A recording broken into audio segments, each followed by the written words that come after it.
Hi everyone, welcome to Season 2, Episode 8 of the EFL Magazine Business Podcast. Today's guest is Judy Wong. Judy is an international educator, consultant, and life coach, also a great podcast guest. She's a certified practitioner in the Silva Method and skilled in TESOL, management, arts, non-profit organizations, and fundraising. She's a strong entrepreneurship professional with an MA TESOL from the New York School for Public Engagement. I had a great time having a chat with Judy again, and I really do hope you enjoy the episode. Hey everyone, buckle up for a new episode of the EFL Magazine Business Podcast, the one and only podcast made to help you launch your business or take your existing business to a level of success you've never imagined. Whether you're a school owner, freelancer, publisher, or other entrepreneur, you're sure to pick up lots of actionable advice when you listen to the EFL Magazine Business Podcast. Without further ado, here's your host, the founder of EFL Magazine, Philip Pound. Hello, everybody. Welcome back to the latest episode of the EFL Magazine Business Podcast. And today, it's my great pleasure to introduce Judy Wong to you. And Judy is a self-described international educator. Is that self-described, or has somebody pinned that label on you? Oh, they've kind of pinned that label on me. And you're in New York now, is that right? Yes, or did I get that wrong? We just talked about New York beforehand. New York City. I'm from New York City. New York City. So tell me, how are things in New York? Because this time, maybe last year, New York was terrible, wasn't it, with the COVID situation? It was one of the worst places in the US. Is that right? Or am I? I think the world makes a bigger to-do out of it than New York makes a to-do out of it. But it hasn't been so bad. Everybody carries on. It's so bad. I don't know. I mean, maybe it's the younger generation think it's so bad. It has been quiet. I mean, it was. I live in the theater district, so it's in Hell's Kitchen, but that's like sort of the theater district. So it's been like Sunday early morning, 24/7, which is good and it's bad. I mean, it's bad because there's no businesses right now. It's Midtown, so it's still pretty quiet, sort of.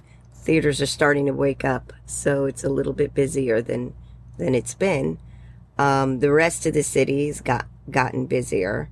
The outer boroughs were the ones that got hit the most because the outer boroughs, Queens, Brooklyn, the Bronx, those are the places that had the most congestion and immigrant population and a little bit tighter living spaces, so gotcha. And plus a little more packed density wise, so they had a little more impact than we did.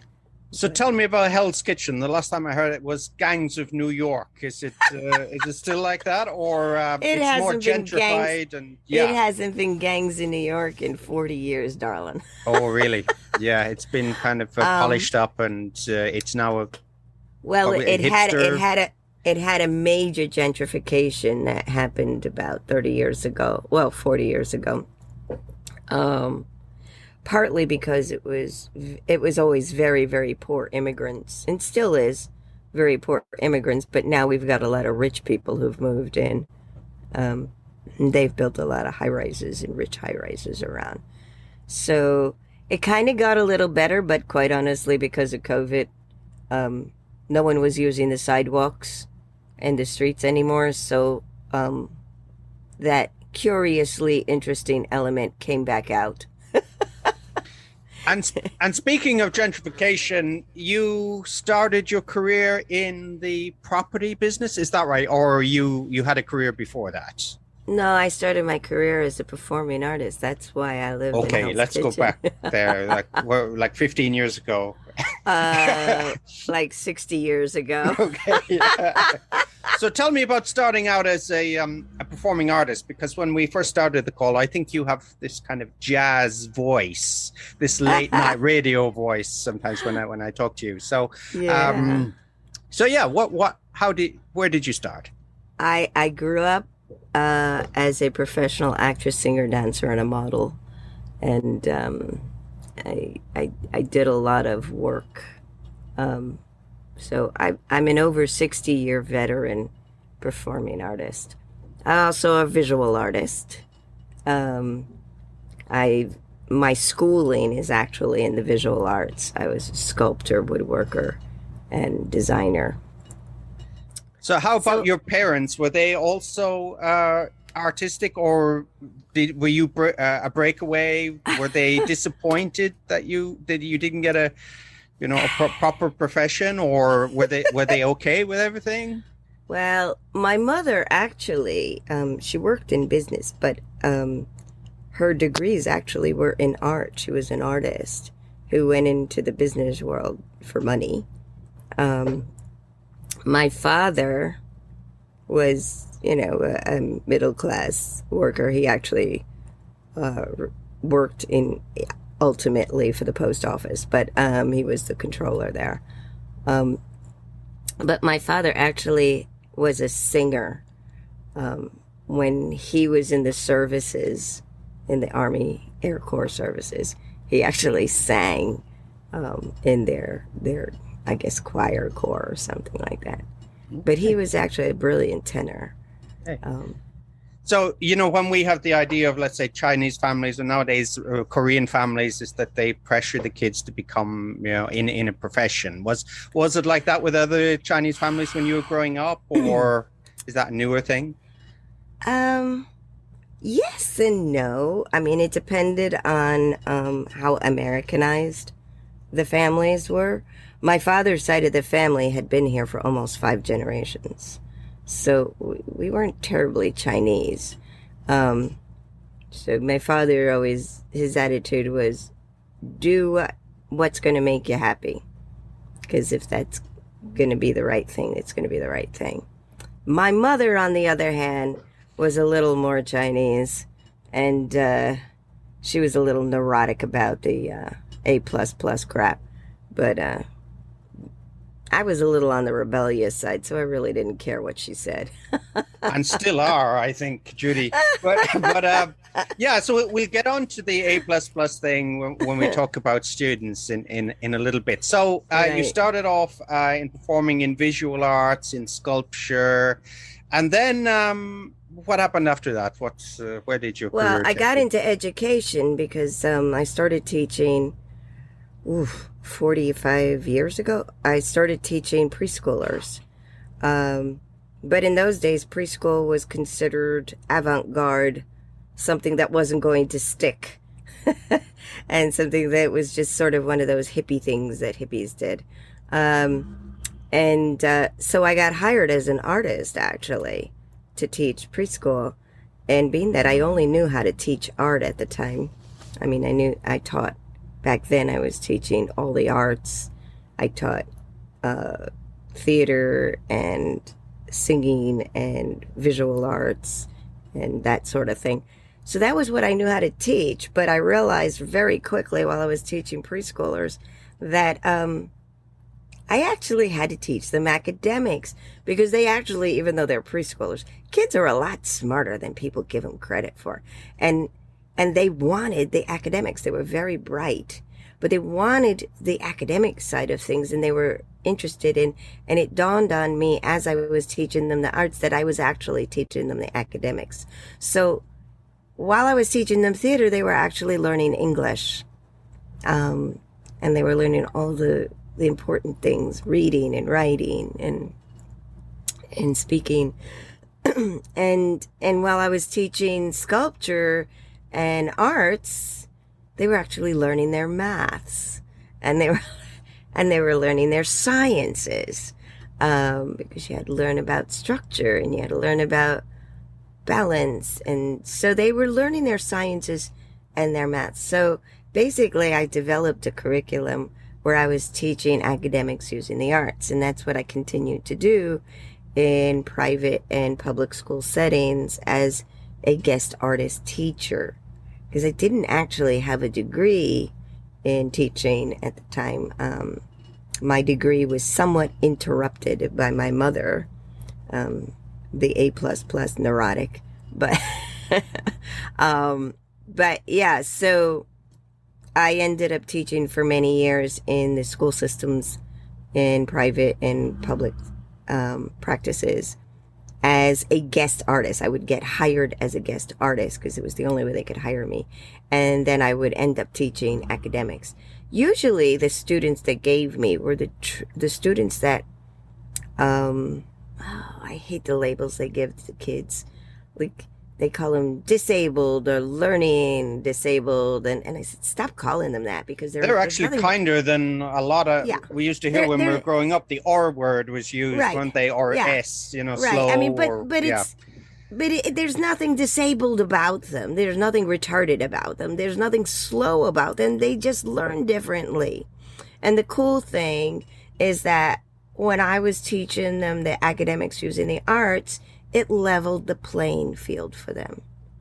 So they didn't have to be like everybody else.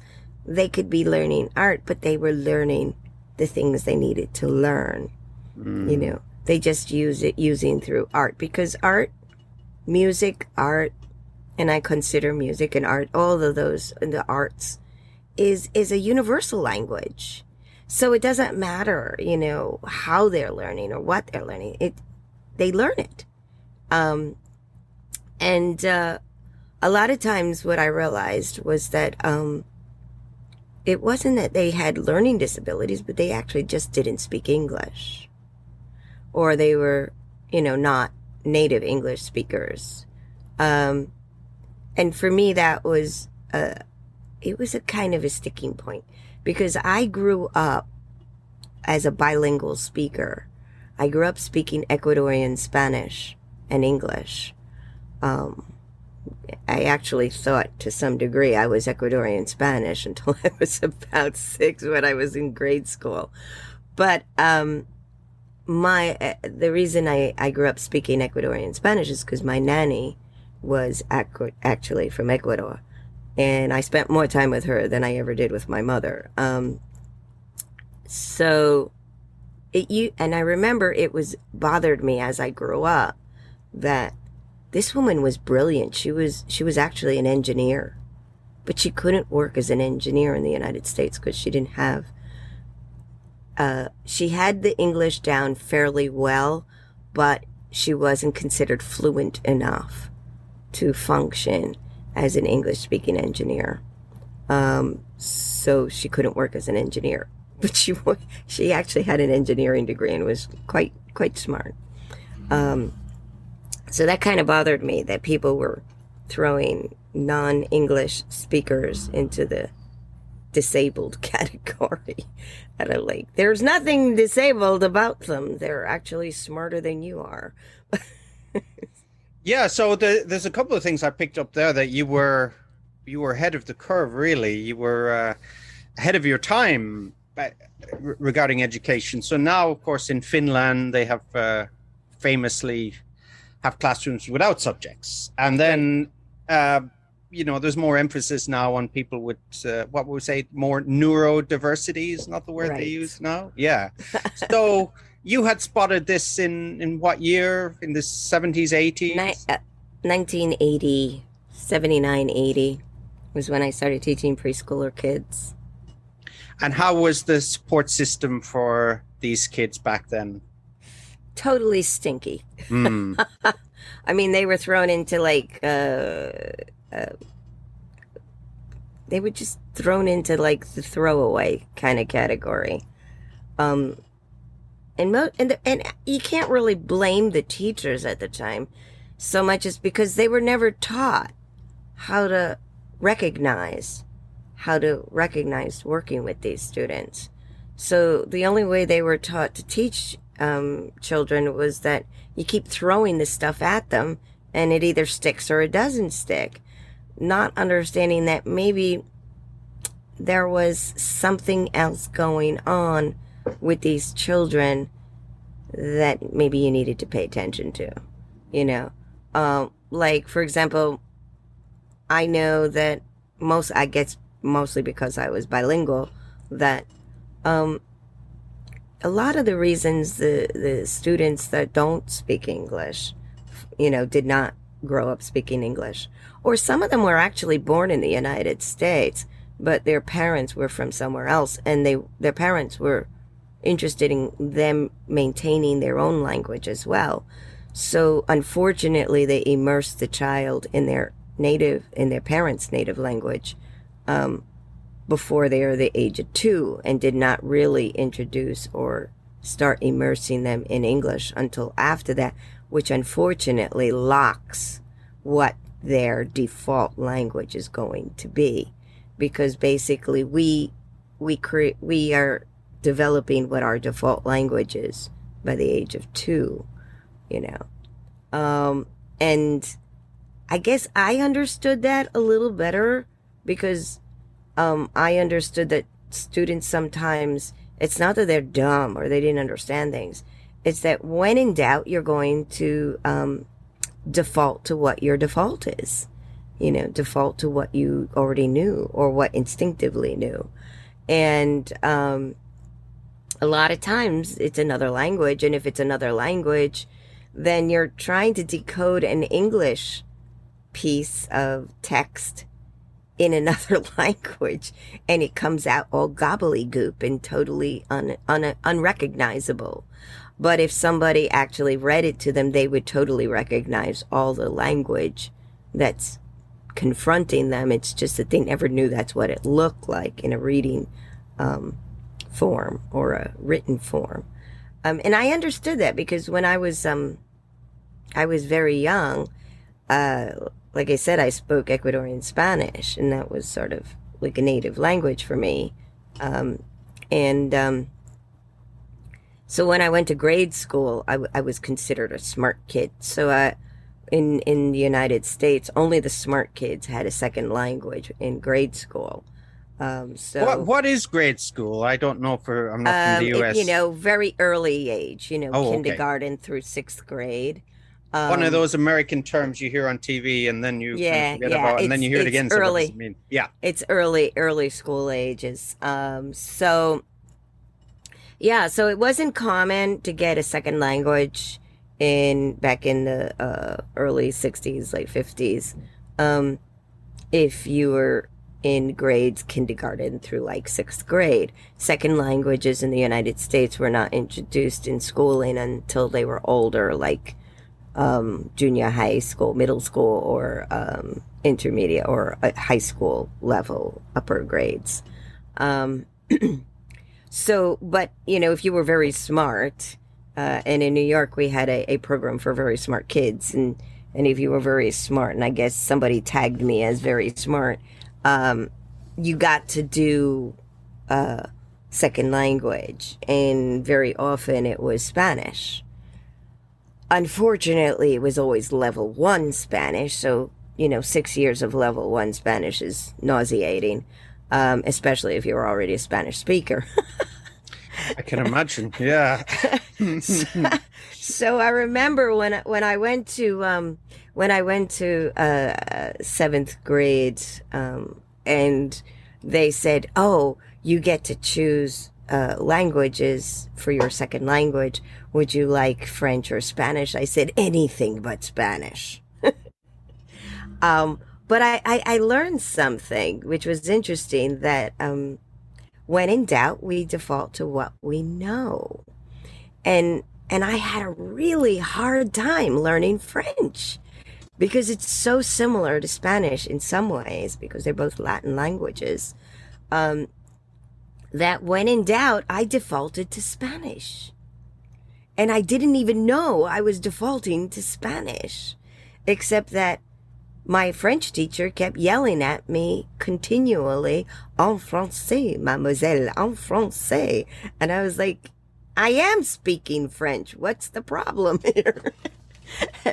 And then that's kind of the opposite of most people's experience, isn't it? People who speak Romance languages, oh, that guy can speak 4 languages, but he's already French, and he spoke Spanish and Italian and Romanian, and it's like, yeah. So it was really funny because I didn't realize how embedded my Spanish was until one day my friend, who was another Spanish speaker, says, "Oh my God, Judy, do you know what you just said?" And I said, "No, I'm speaking French." And they're going, "No, you're not." I said, "Well, what the hell was I saying?" They said, "Well, you said, 'Bonjour, ¿cómo estás usted?' Muy bien, gracias. Sí, yes." And they said, "You're a little confused." And I said, "What?" And they said, "You're speaking Spanish and French, but you're speaking it simultaneously." And I went, "Oh, well, I knew it wasn't English." Yeah, it works like that, doesn't it? If you ever live in a foreign country, you've learned, a little bit of every language, and suddenly you try to think of a word, and the word from the other language comes in, doesn't it? It's you try to bodge it together. Yeah. Well, it was pretty funny. So, which helped me because years later, when I was working with a lot of students, young students, who were struggling because English was not their native language. When I listened to them read aloud to me, I realized they were doing what I used to do when I was a child, which is default to the language that I knew, the pronunciation and the sound system of a language that I already embedded knew. And once the child became aware of that, like I became aware that I was using my Spanish and not my French, I became a lot more aware of when it was coming in, and I was able to stop it before it does, But it's that awareness that they don't have. And once you actually help them with that awareness, it's a miracle how well and how quickly those students who supposedly could not read because they don't know English suddenly burst out of the gate and is reading a storm because they realized that they have to conscientiously, at least for the time being, make the effort to consciously bring in the English sound system to their world and not lean back on the default. It's interesting because for what we talked about already, and then what you've mentioned there, it reminds me of a meme actually I saw today, and it was about popcorn, and said they put the kernels into the hot oil, but the kernels pop at different times, don't they? Learning is a little bit like that as well. Yes, exactly. And most people don't realize it's just that actually people who are multilingual are actually much, much smarter than people who are monolingual, because their brains are firing at double the time and double the speed because they're trying to decode in multiple sound systems in multiple languages. So their brain is actually working twice as hard and twice as fast, which is why, the problem is that if students are born in the United States, but their parents are not, very often they've been acclimated to not English. And so the problem is that even though they're Americans and they're considered native-born English speakers because they're American, or they're born in the United States, or they're born in Britain or whatever, they're actually functioning as a non-English speaker because the embedded language that was embedded in them when they were very young was not English.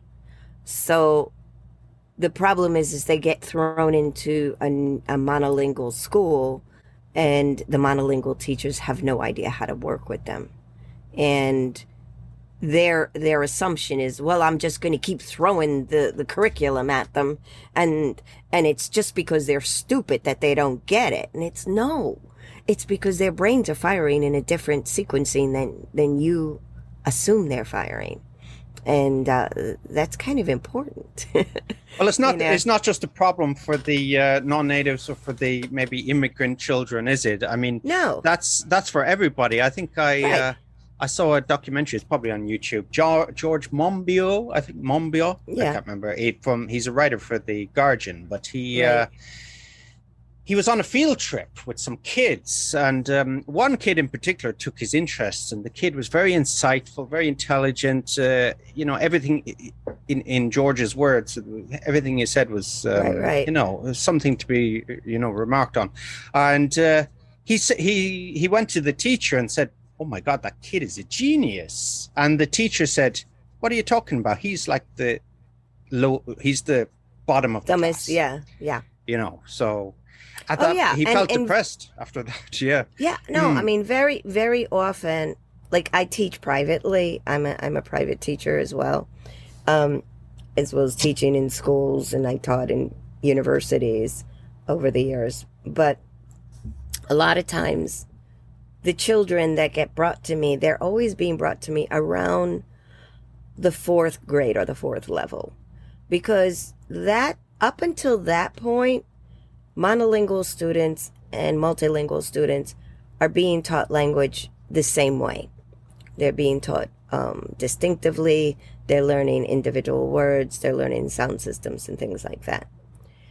But then they hit the 4th level, and it's assumed that the child, the monolingual speaker, will have begun fluency. Because at that point, they've had the influence of outside of school, of English immersion, as well as inside of school, distinctive immersion. So they will have reached a certain amount of fluency. So now they're being thrown massive amounts of reading and text without being given guidance as to how to read it, okay? Which up until then they are. And so now basically they're on their own trying to decode stuff based on what they instinctively might know. And that's a problem, because if you're a multilingual student, your brain is still working out the kinks, as it were, Your brain is still trying to figure out all of the little innuendos and the problems and all of the differences. And because they're not just working with one language, they're working with multiple sound systems at the same time. And they're trying to sort them all out. And where a monolingual speaker is not, they've got one and that's it, which is why multilingual speakers will reach fluency if they are addressed properly and they're identified properly.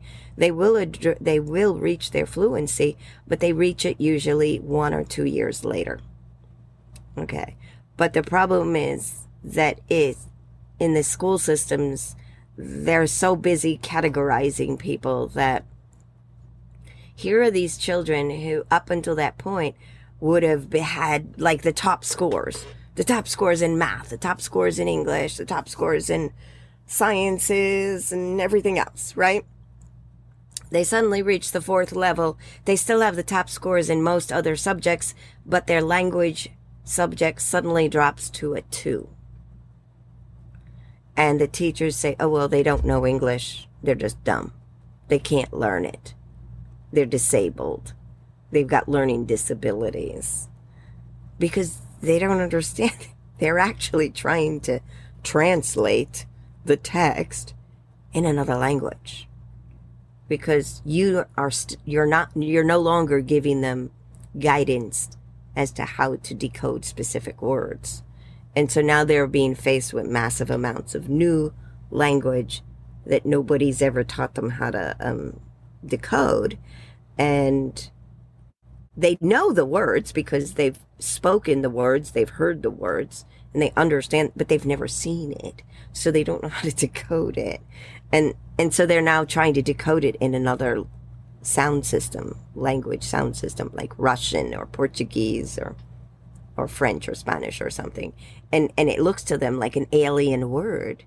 So now they don't understand the text. It's unfortunate, isn't it, that people who, may struggle or do speak a different language, they're often labeled as stupid. I mean, it's not just in the US. I think when I lived in China, there's this situation was that Lan Zhou Mian, Lan Zhou Mian, it's for those that have never eaten it, I dream about it. I have a restaurant. So it's a noodle made in Lanzhou, which is kind of northwest of China, and it's mostly lamb based, and a lot of good food. So I go in maybe once, twice a week, and in the restaurant my Hanzi Buha, not so good at the Hanzi. So I was reading the menu, and I called the guy over, and I was like, "What's this? What's this dish? I can't read it." And then he turned around to the guy in front of me, after speaking Chinese to him. He said, "That guy's stupid. He can't read Chinese." So it's like, what you expect? I'm trying to learn the language here. Yeah.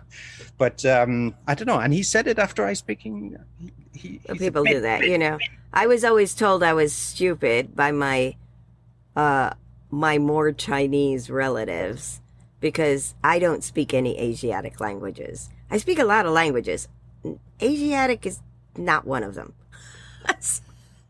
Yeah, for someone living in Japan, it's not really a comfort, but I know the difficulty. Yeah, I mean, I wasn't brought up speaking anything but Spanish and English, so it's like, I don't speak any Asiatic languages. My brother and my sister studied in college, so they speak some, but I don't speak any of it. So yeah, I mean, and then I have I have the disadvantage of having a Chinese name and looking like I might be Chinese. So yes, I get all sorts of nasty reactions because I don't speak any Chinese.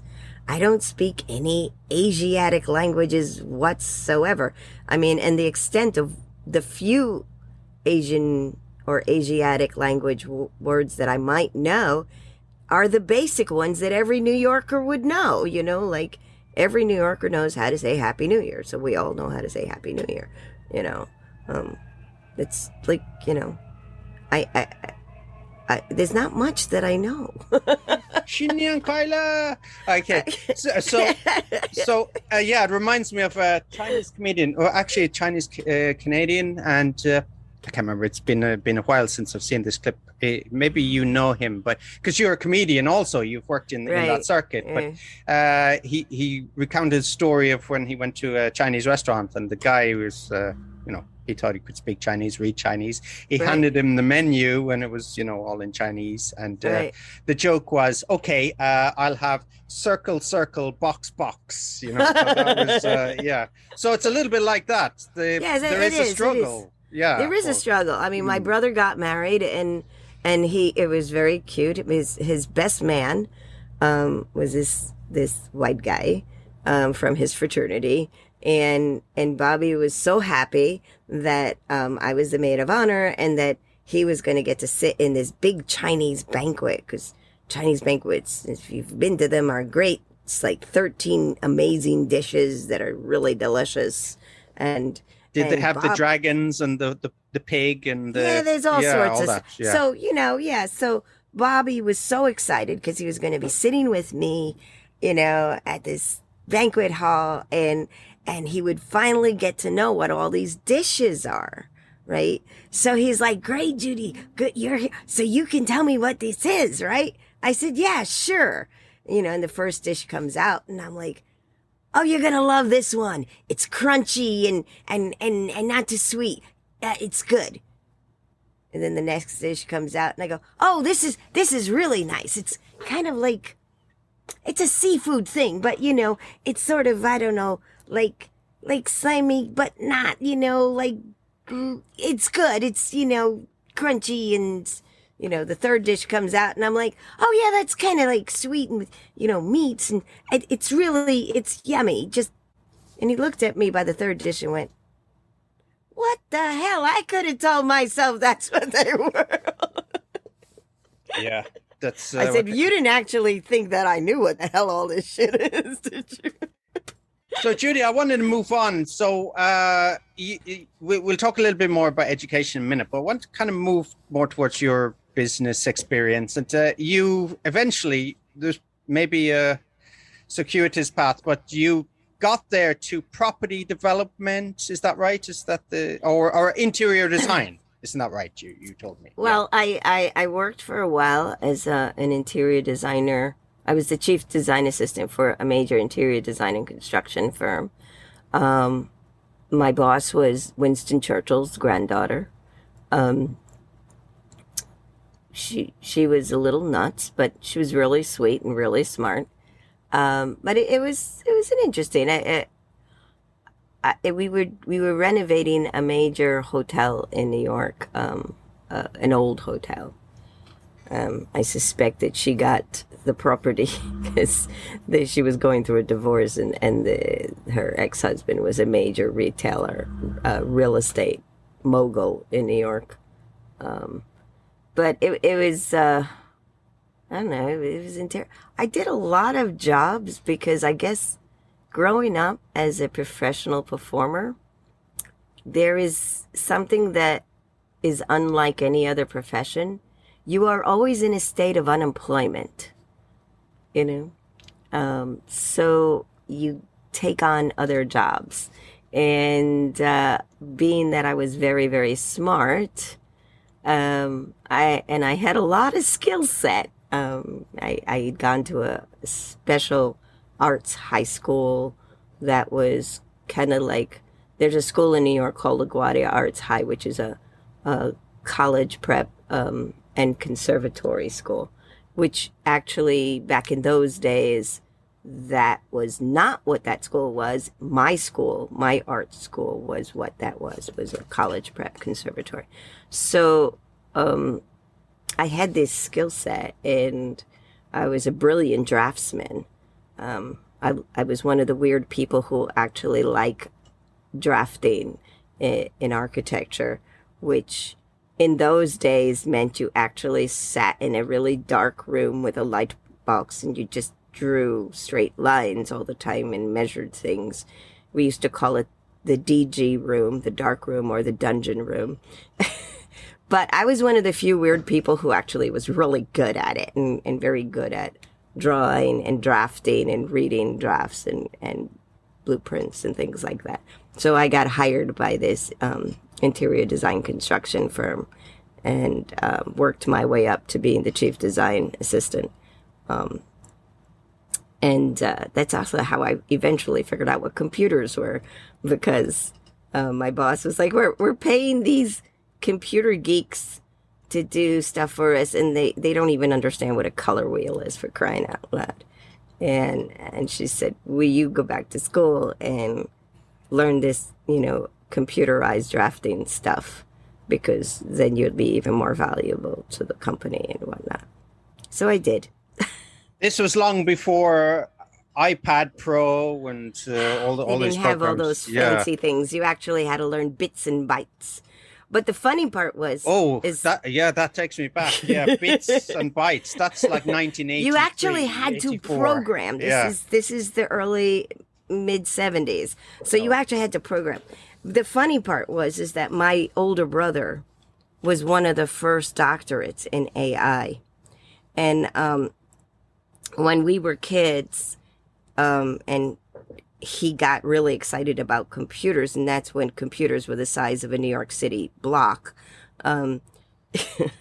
He was telling me, oh, you got to check us out. You should do your art on these computers. And I was like, I'm an artist. I don't do machines. And I refused. I absolutely refused to learn this computer crap that he was getting into. Little did I know that years later, before I got this interior design job in construction and business, that my brother knew that I was a Star Trek fanatic. And he said, oh, I've got this great new Star Trek game, and I know you like games, and you're really good at math. So, why don't you check out this game that I have? But you got to come to my house in Rhode Island, and I got to hook up to the Brown University computer, and it's in there. But it's a great game. You get to kill Klingons.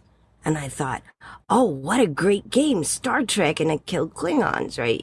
They do trajectories. But it was actually... They didn't really look like Klingons. They looked more like Cheetos or something, did they? No.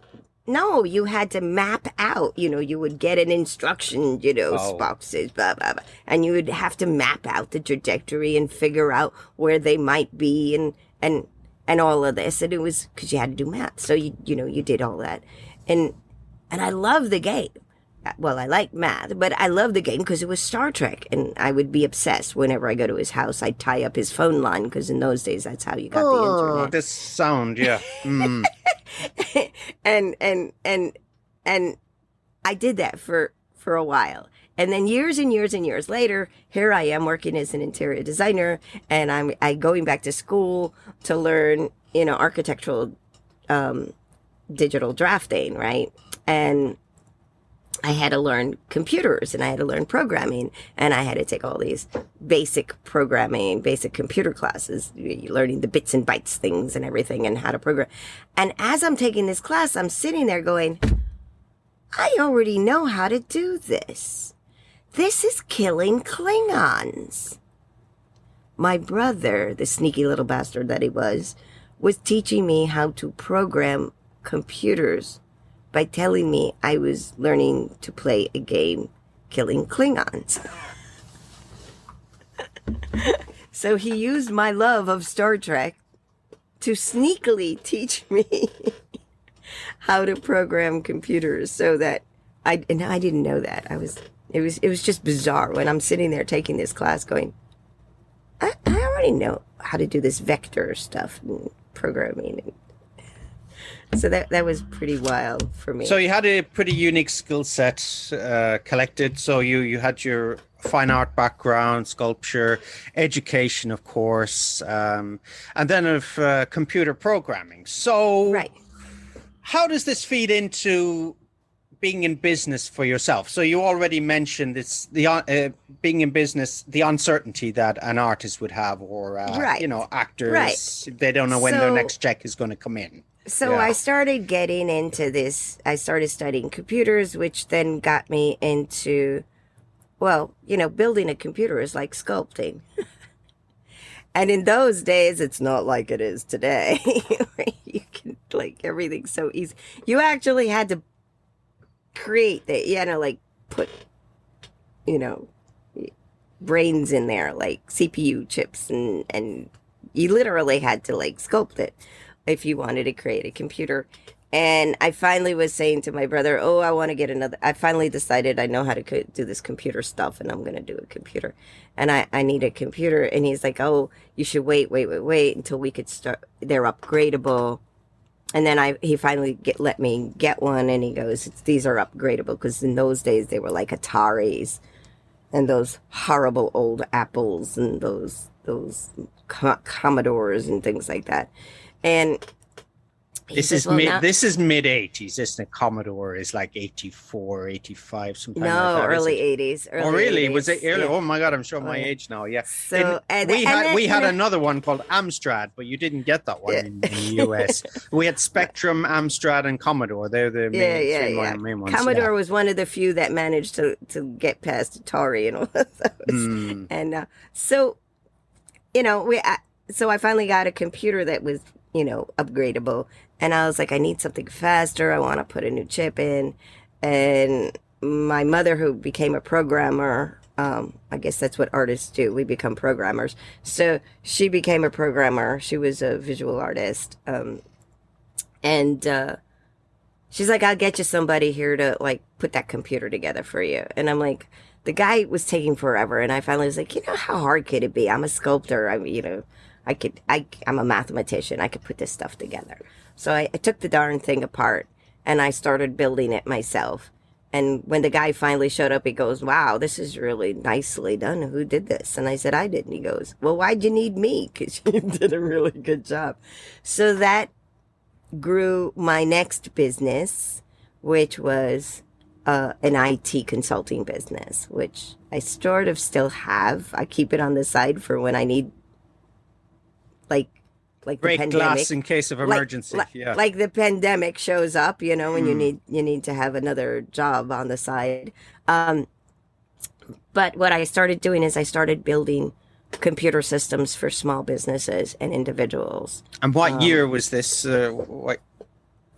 This would have been, I guess, late 80s, or late 80s, early 90s. And I started building small computers and computer systems for people and doing IT support, because at that point I had learned about Macs and how to run Macs, which I found annoying. They're just terrible technology. I like the way you put that. Annoyingly annoying. Yes, Yeah. it's because it's old technology that is so locked up. And back then, Apple. I mean, if I could have Was this hired Apple II time? Was it maybe? this was Steve Jobs, when Steve Jobs came in. If I swear to God, if I could have afforded him as my marketing exec, I would have done it. He was brilliant. He came out in the early 80s and he said, this is when he created the first beautiful, colorful looking monitor. And he said, we could never compete on the technological side because we just don't have it. And then he goes, but nobody likes ugly. And I want everybody to have a personal computer on their desk. So nobody likes ugly, and and people will eventually have personal computers, which he was smart. He realized that. And nobody likes ugly. So I'm going to create the first pretty looking, beautiful looking monitor. And that's what he did. He created monitors in all these beautiful looking colors. They were wonderful looking stuff on the outside and all old technology on the inside. But it looked good on the outside. So, he told everybody it's brand new, which it was. It was brand new on the outside. And the inside were old technology, but they were brand new components. So he wasn't lying. They were brand new. But it was old technology, meaning slow, glitchy technology. And he was brilliant.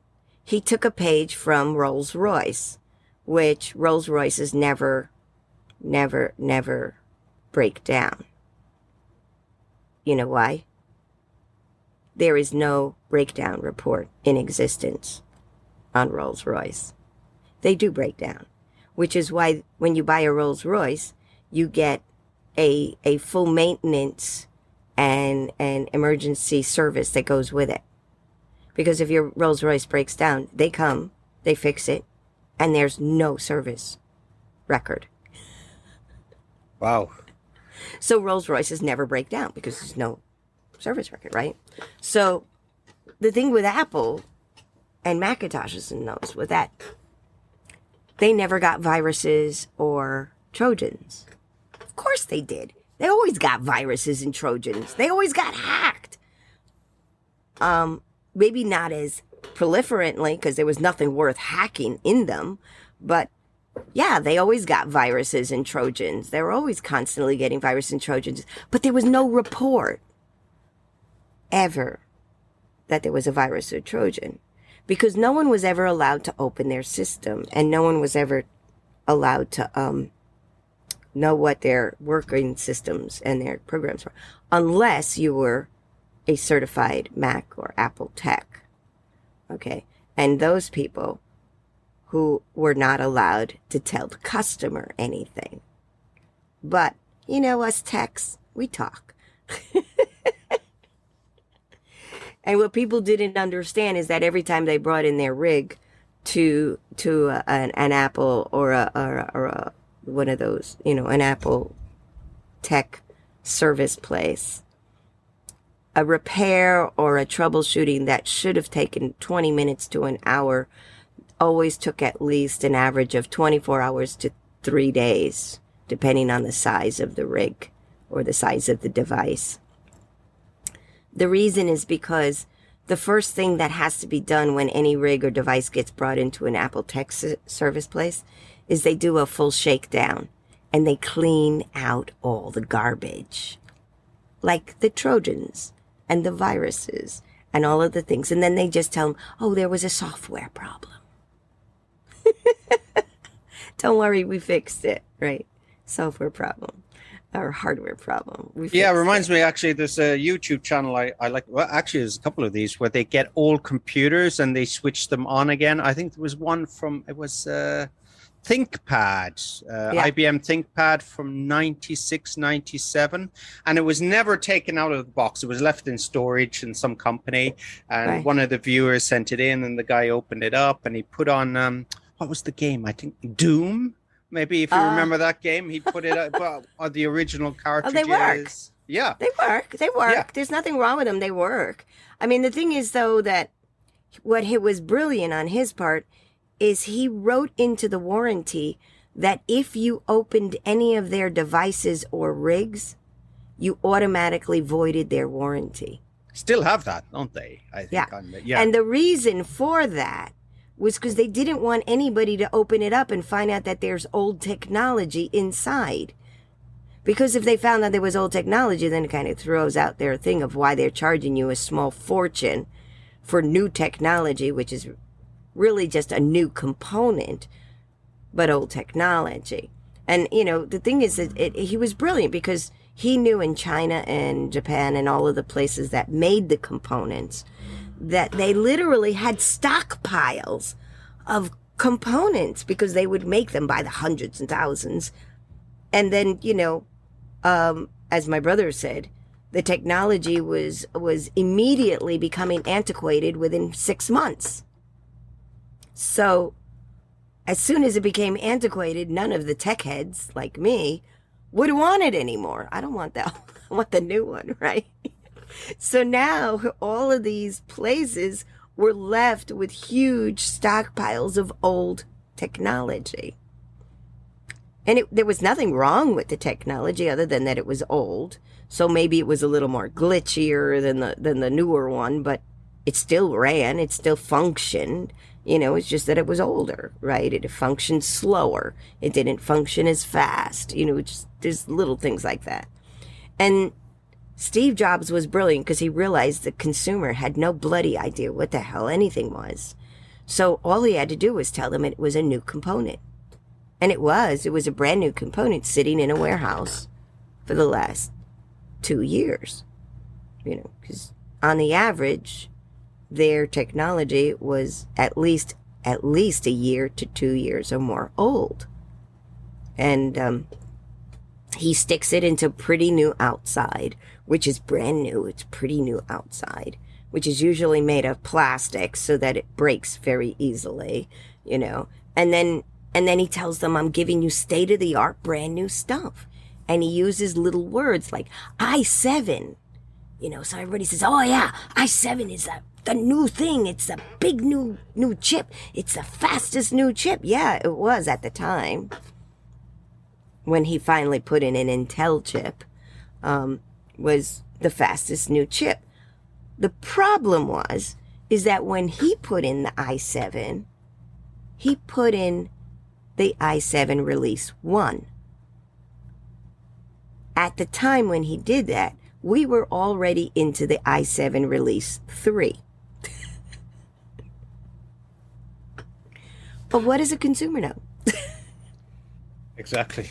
So tell business. me, Judy, yes, about your own business. Obviously, you've taken some of the better ideas from Steve Jobs. We won't say these, but for you, tell me about your businesses that you've run. You had your IT consultancy, and you have a tutoring business as well, or as Americans say, tutoring. Sorry.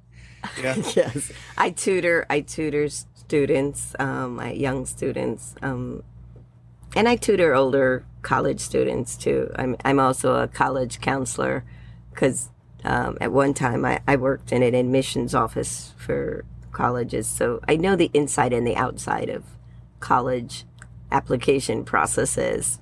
So I know how to guide students toward giving themselves the best choices and the best way to look for college, which is not necessarily quite a big business way. now, isn't it? The college admissions. It is, though. I don't like what some of these people are doing. They're lying and they're cheating. And, you know, people will come to me. They'll say, I want a guarantee. I said, I can never guarantee that you're going to get into a school. However, what I can do is I could teach you how to put yourself in the best light, which will get you as close to the top of the pile as possible. You know, I will teach you what they're looking for and how they're thinking so that you understand that, because most college counseling is given from the consumer or the student side of thinking, right? And nobody bothers, very rarely do they bother to tell them the counselor's side of thinking, which if the parents and the students understand the counselor's side of thinking, they know how to position themselves in a way that the counselor is going to want them. You know? Absolutely. The admissions person's going to want them, you know?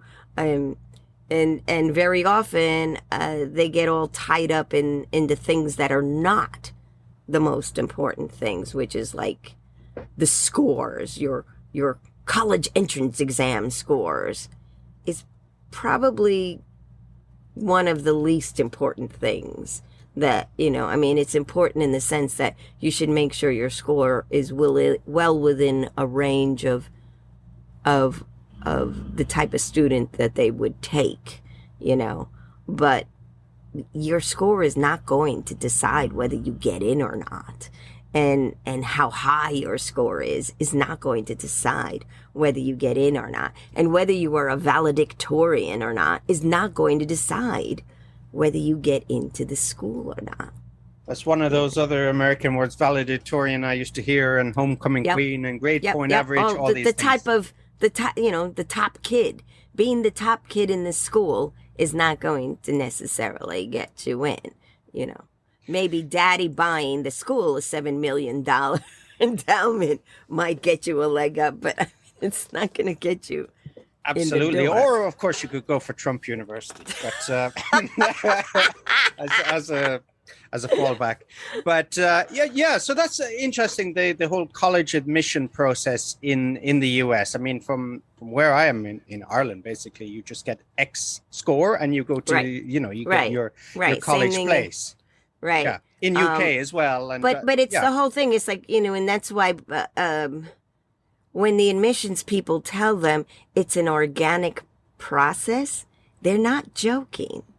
You know, people go, oh, what's the process? What's the process? It's organic, meaning ultimately, if we like you, not just, you know, we're going to vet you and make sure that you can function and you have the brains to function in this school, right? And you have, you know, the intelligence to function in the school. But ultimately, what's going to get you in or not is, do I like you? Good point. Yeah. Do you fit in with my bunch? Are you going to fit in with my friends? You know, if you're going to be like a weirdo outsider, no. This is very Chinese thinking, I think, isn't it? Because, you know, if you want to do business Chinese, you get the hot water, don't you, first? And you have to sit down. And you got to be nice. Maybe the American one's more functional and business-like. But, you know, the whole Chinese way is like, you know, you just talk about something your first. Family. And then, yeah, exactly. That's right. If you're family, you work with me. If you're not family, I stab you in the back. Well, they stab sometimes family in the back as well. That's true, too. But, you know. There's a different sort of hospitality kind of thing with business, and that's another thing. You know, like I taught at Pace University. That was the last university that I was teaching at, and so I taught a lot of business students who are English learners. A lot of them were students that got conditionally accepted to the university, but their language was not up to par, so they were required to do an English intensive program. So I worked with a lot of business kids, and business students, they don't understand sometimes that there's more to just knowing the business. And so I work a lot with them, not just on their language, but understanding how to be more, how to learn more about other people before you try to do business with them. Because, well, that's not really a surprise, Judy, if you've ever worked for some corporate organizations, to think that they don't, you know, employees that's and customers. Yeah, that's exactly what it is. I mean, look, I've as I jokingly say, as a business person, I have been homeless, jobless, and $20,000 in somebody else's debt. And I have also built businesses on a shoestring, literally from nothing, into 6-figure businesses and been a CEO. So I've been at the top, I've been at the bottom. I've worked with corporations, I've worked with major corporations, I've worked with small companies. I built my own company a few times. This is very much like a conversation I had with Rob Howard a few months back, and he was saying, he grew up in a family business, and he had to sweep the floor, and he had to, greet customers, he had to, get the float out counted at nighttime. So it's the business fundamentals, isn't it? Yeah, it's this understanding that it's not like in some ways it's like a game, but it's about people, and people forget that, It's really about people, and you could pretty much do any business you want, but you have to understand how the people function or how that business functions. So it's getting to the people side of things. I always say you gotta tap into humanity before you can tap into their pocket. That's a good point, isn't it? I think maybe about maybe 20 years ago, the whole emotional intelligence came out in with Daniel Goleman. And then after that, that started to getting percolating into the corporates. And then, you had a lot of corporate people coming out and management consultants saying, if you treat people with kindness, they'll actually, you'll retain employees and customers. Wow. And they function better. Oh my God. And people are happier in their company. And I've known that my whole bloody life. So, common sense, isn't it? Yes, it's called common sense. I mean, and in some ways it's kind of old world thinking, from the old family business model, which is from the 50s and, from when I was growing up. And that's more the, family business model. And that's something I always understood was that, if you're going to do any businesses, you got to treat them like family because, you're relying on them as well as they're relying on you, and it goes hand in hand. And if you don't do that, then it all falls apart. It's when businesses go belly up and you got embezzling problems and you got all sorts of other crazy things that happen. But pretty much you could start anything you want, any business you want. Just understand that the love of it has to be there first. The heart, it's got to have the heart first, and then the numbers and everything else goes with it. But it's very heart-centered first. And people don't realize that's, if you look at everybody, look at all the big people that are in business, Bronson and, Jobs and everybody that has ever made it really big, it's always been a heart-centered mission. Their business always was some sort of heart-centered business mission, that something that they felt very deeply they wanted to do, something they felt very deeply that they believed in, and then everything else comes with it, then the knowledge and how to work it and how to, those are all other things that come with it. And either they have those skill set or they bring people in with those skill set to work with them. But you work as a family. That's what makes things work at the best that they could possibly work. So do you think these entrepreneurs, I'm thinking of Richard Branson, who we talked about, I think, on Susanna's podcast a few episodes ago, that, he struggled getting back to the whole education thing, that he struggled with dyslexia. So do you think to be a high-powered or entrepreneur, or even to be an entrepreneur of any kind, you have to have some demon or some struggle in your life? Or is it possible? No, absolutely not. Not necessarily. No, but what you have to have is you have to have a real belief in what you're doing or what you want to do. I mean, so many... I work now as a life coach, And I started doing that mostly because I'm of the baby boomer generation. And once you reach over 60, the world wants us to be invisible and retire. But you have all the money, so you know you. Well, I'm trying. Boomers, to, I mean, not Yes, we have the money because we use the money intelligently.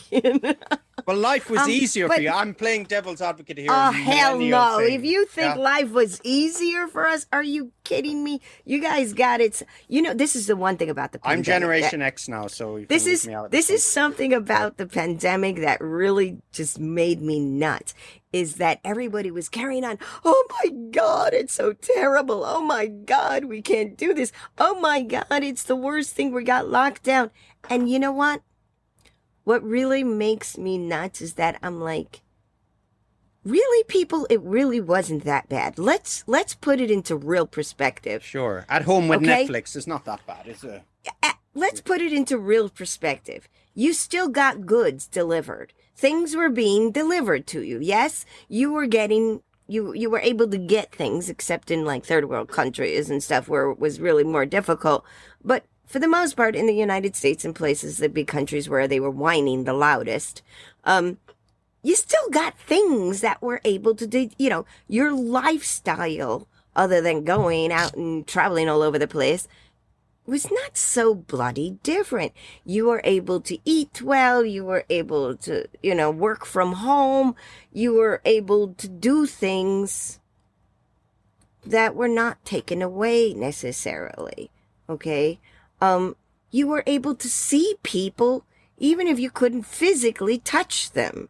You could see them on Zoom. You could see them on video conferencing of all sorts, you know? I mean, think about this. This is not the first time the world has been locked down for 2 or more years. It was locked down during the Spanish influenza crisis and polio and we had the same thing, but think about it. Back then, when it was locked down and you were locked in your home by yourself, you were literally locked in your home by yourself. And you didn't see anybody. And you couldn't call them up on the telly to talk to somebody. You were by yourself. And you didn't have goods distribution because they didn't have those kind of goods distributions back then. You had to physically go to places. And if you couldn't physically go to places, guess what? You didn't get things. So I would suspect it was a hell of a lot harder back then to go through the 2-year shutdowns because of health reasons than these. And still in countries like India, you know, they're still getting. It's far worse, isn't it? You know, and the thing is, for people to keep whining about it, it's like, what are you whining about? You get to talk to people. You aren't isolated to the point of like staring at yourself, you know? It's really not so bad. You still got your bloody video games. You're watching movies till the cows come home. I mean, really, you're on your phones 24/7 with your friends. You're TikToking each other to death. I mean, it's really not so bad. So instead of complaining about it, make something of it. Make it useful. And those who have been are really, you know, I've been working harder than I've ever worked in my life this past year for the pandemic. Because my IT business suddenly raised its little head because everybody suddenly needed IT. Nobody knew all those who were avoiding computers like I did for years suddenly needed them, and they didn't know how to work them, and they didn't know how to put them together, and I could do that for them. I could do it in person if I had to, you know, if they were local in my complex. I said I would do it in person if they were local in my complex, so they knew everybody was vaccinated. But I said I could do it like on the phone. I could walk you through it. I could do it with video. You could show me what you're doing.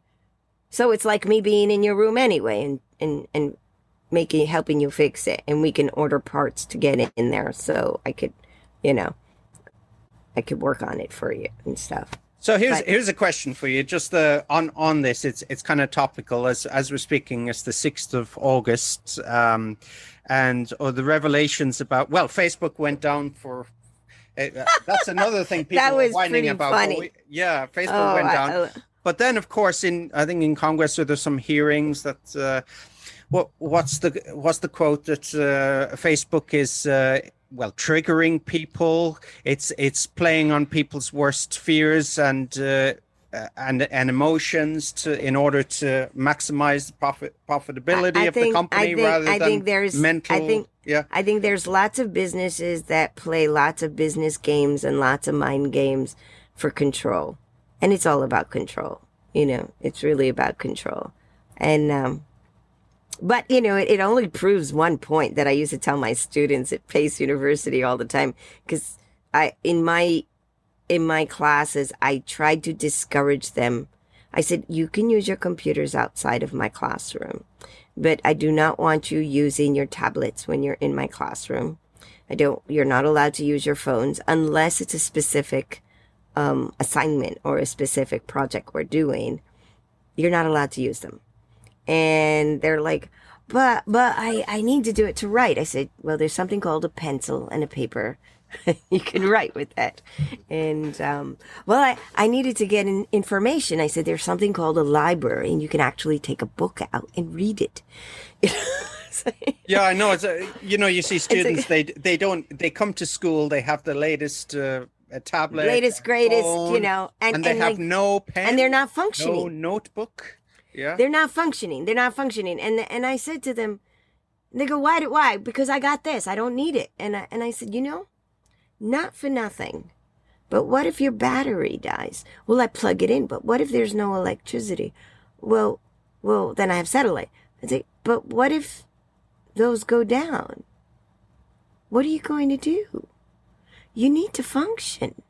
So it sounded a little bit like what preppers say, isn't it? You go to the mountains and store all your tin food with your with your weaponry. But so it was great when Facebook went down. They were all like, "Oh my God, I can't talk to anybody. I can't find anybody." I was like, "You have a phone? Call them up."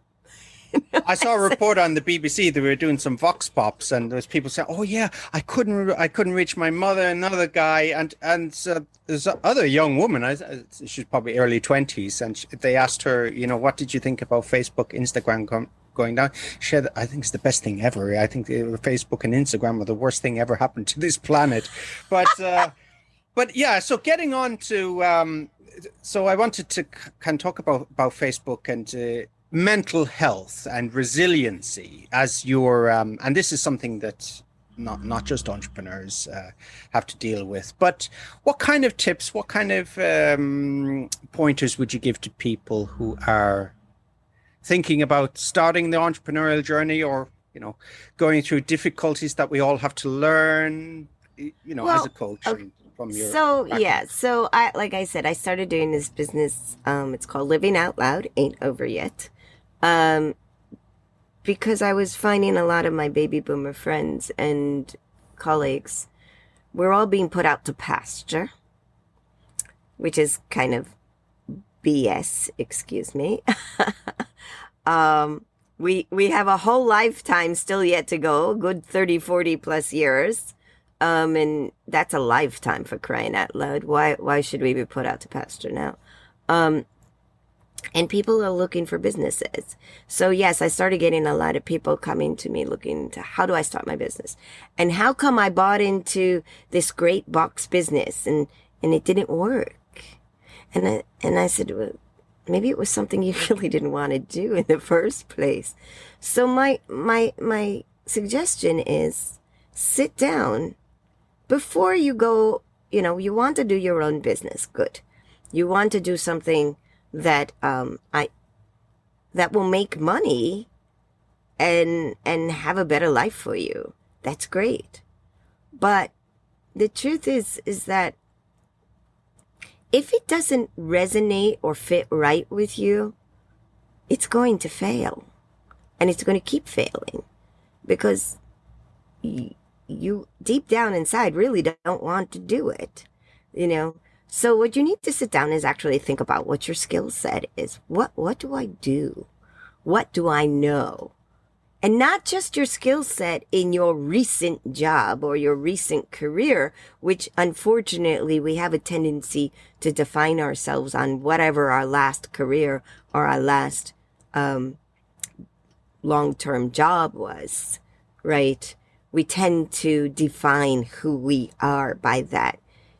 And it's kind of a block, what I call an abundance block, because what it does is it blocks your energy from really flowing. Because you are not your last job, and you are not your last career. You are or your so last much more. husband or wife, Or your last relationship, or your last family, or your last country. You are not that. You are you. And what you need to do is sit down. And what I always have my people do is I sit them down. I said, let's go through all the things. And we're talking from when you were a little kid to now. Which if you are my age, which is way over 60 or 70 or 80 or 90, you got a hell of a lot of years of skill set, right? And that's a lot more than the last 10, 20 years or something of what you were doing something.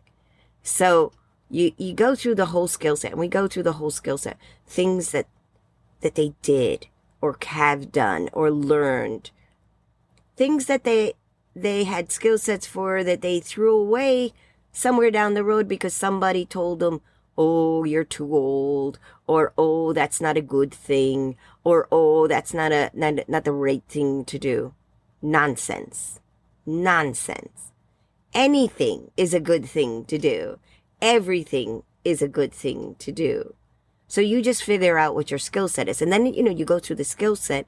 And then what I usually tell them to do is think about, and we've all done things like even for a moment, whatever. Think about a time. And usually those are the biggest, strongest memories that we have, right? Think about a time when you were absolutely, most insanely the happiest. And what were you doing? And usually those are the things that are going to bring that feeling back. And then we go through, okay, so what were you doing? Now, this is your skill set. This is what you were doing when that feeling blew up. And why did that feeling blew up? Let's really think about it. What about whatever you were doing at the time was making you so insanely happy? Was it, the recognition people were giving you? What was it? Was it the actual action that you were doing? What was it? And then when we narrow that down, we look at their skill set and we look at the action or what actually triggered, as I always tell my children, the happy place. My kids are always like, Ma, really? I said, I'm telling you, if it triggers your happy place, Mom's happy. So what triggers your happy place? What was the happy place? What is your skill set? Now, we put it together and we see where do they intersect. And then when we see where they intersect, we start thinking about, okay, what could we possibly do that would make us money? Like, oh, I always loved to write. I was always very good at writing. So maybe you might want to write a book or think about writing poetry or, is it more creative things or informational things? But you have a really good skill set as an educator. So maybe you might want to write a book because you like education, but you really love writing, but everybody told you it was silly. So, but you were creative at it. So maybe you could think of a creative way to write that educates. Now, you can monetize that and it becomes a business. But it becomes a business that's going to become successful because it's something that comes from your heart. It's something that came from your mission place. And that's what every successful business person or every successful billionaire, millionaire person they've all came from a place. They got excited about making deals, or they got excited about a piece of technology, or they got excited about something something excited them and they ran with it. And that's really what entrepreneurship is about. And that's what I've been pretty much my whole life as an entrepreneur. I had a very successful business where I sold handcrafted, hand-designed ornaments, Christmas ornaments, and dolls. Because I was a sculptor and I loved designing and I loved making things. And I was good at it. And I loved making these little teddy things, which is how my company's name was born, the Roving Teddy, because I had these little teddy motifs. And I was very successful because I loved what I was doing and I wanted to make it the best that it could be. And that's the thing, is when you love what you're doing and you're really happy about what you're doing and why you're doing it, the tendency is you're going to work towards making it the best it can be because you love making it the best that you can make it. And ultimately, that makes a better business. It makes a business that will be successful. It makes a business that monetarily will be successful because other people will see. And, you know, it's like, you ever notice when a really good business person or a really, like, even an educator, right, who's really about their stuff, like Scott Thornbury walks in the room, you get really excited, right? Because you knew you're going to get something really great because this guy is like really into his stuff, right? You get excited about, customers get excited about it, you know. And then the other thing, the other component with entrepreneurs is the money side. We have a tendency to have these really negative money blocks where we've told ourselves or somebody has told us bad stories about money. Like, you know, we all know it. Some of us who grew up Christian, money is the root of all evil. So it's in our head. Sure, we dealt, I think, with Rachel Roberts' podcast, if people want to listen back to that one, we talked about, she, I think, runs some workshops on, you know, attitudes to money. Yeah. Yeah. Because, you know, you got these bad attitudes like, you know, money is the root of all evil, or I don't want to be rich because rich people are all bad people, right? But when you money really doesn't grow on trees, and yeah, but that's probably really, a good one. Yeah. When you really think about it and you really put it into perspective, it's not a bad thing to ask for a lot of money for what you're worth. Okay? If you really believe that you're worth that amount, then you're worth that amount. If you really believe your advice or your contribution to somebody's life, you know, is your business, and it's worth that, then it's worth that. And instead of thinking that, oh, I'm asking them for too much money and they're gonna and I'm robbing them, because those are all the negative things. Those are the money blocks. If you realize that, look, it's like a thank you, okay? You know, when you see something that you really love, you don't mind giving them money for it because you really want it. It's like, thank you. You know, thank you for giving me this wonderful thing. I'm going to give you something, right? You know, you give a waiter a tip. You're thanking them, right? The more you give them, it's a thank you. Thank you for doing something wonderful for me.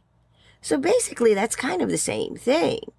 You know, if you are really doing a business from your heart and you're really doing a business that's, you know, heart-centered, mission-centered, you're giving something to somebody. There's nothing wrong. And to pay money for it as well. I think I've been dipping into this book recently, No BS Price Strategy by Dan Kennedy. And I don't know if you know Dan Kennedy's work, but he talks very much about that, the danger of free and giving yourself away free and charging because too we little. we think oh, we're not worth it. But we are worth it, you know? I mean, we are worth it. Because when you think about, instead of thinking about what am I necessarily worth, think about what value have I just given them? Like, I give you an advice on how to start your business, and you now have a successful business, but more importantly, you have a successful life. You are now being given a life, a renewed life. So now Judy is that Wong has given worth us a to lot you? of valuable information this evening, and from her many years in different businesses and her coaching. So for people to listen to this, and how, for example, could they get in contact with you if they want to work with you? You can go to my website, Living Out Loud Ain't Over Yet, no punctuation, all one word, .com. Bad English teacher. Okay. I know. Livingoutloud.com. Okay, livingoutloud.ain'toveryet.com. Okay, I'll put it in the show notes anyway, so people Okay. can click on it there. And you're still taking coaching clients? Is it coaching client? What do you? Yes. Yeah. I coach. I'm actually an energy healer. I'm what they call a light worker, because I'm a clairsentient. But I work it with healing negative blocks. I work with breaking through abundance blocks with people and giving them like a new lease on life, as it were. Because my goal right now, my mission is, and this is why I started this newest business, is I am really tired of watching my generation be told we should be invisible and watching them look depressed, lost, and being told so much garbage. And we were never a quiet generation. So I cannot imagine why anybody in my generation is willing to be bullied into silence. Mm-hmm. And the truth is, we need to live our life for living and stop listening to the world telling us that we should be living our life for our death. Because who the hell knows when our death is going to be? So I like to say, live your life for living. And that's my mission, is to help people find life again when the world is trying to take it away from them. Okay, so I think that's a really great place to leave it today. It's been a real pleasure speaking to you again, Judy. Of course, we met in person a few years ago, and we had some great wine every night, I think, but the staff tried to take it off us. But that's a story for another time. But yeah, so I'll have Judy's website in the show notes as well, so you'll be able to look at it there. And you're in all the usual places: LinkedIn, Facebook, Twitter, TikTok. No TikTok things. Yeah. My kids are trying to get me into the 21st century. I said I am sort of. Well, TikTok is just very attractive Asian I don't know. women, so I try to not look at it so much. Yeah. I'm I can be found. I will drop you all the links so you could put it into your show notes. But yeah, I could be found pretty much everywhere. Okay, great. Under the Judy Wong. The Judy Wong. Okay, yes, good. So, Judy, thanks again. Thank you. It was great to talk to you. Thanks for listening to the EFL Magazine Business Podcast with Philip Pound. For more great advice and resources, check out eflmagazine.com. If you found this podcast helpful, be sure to subscribe so you never miss an episode. See you next time.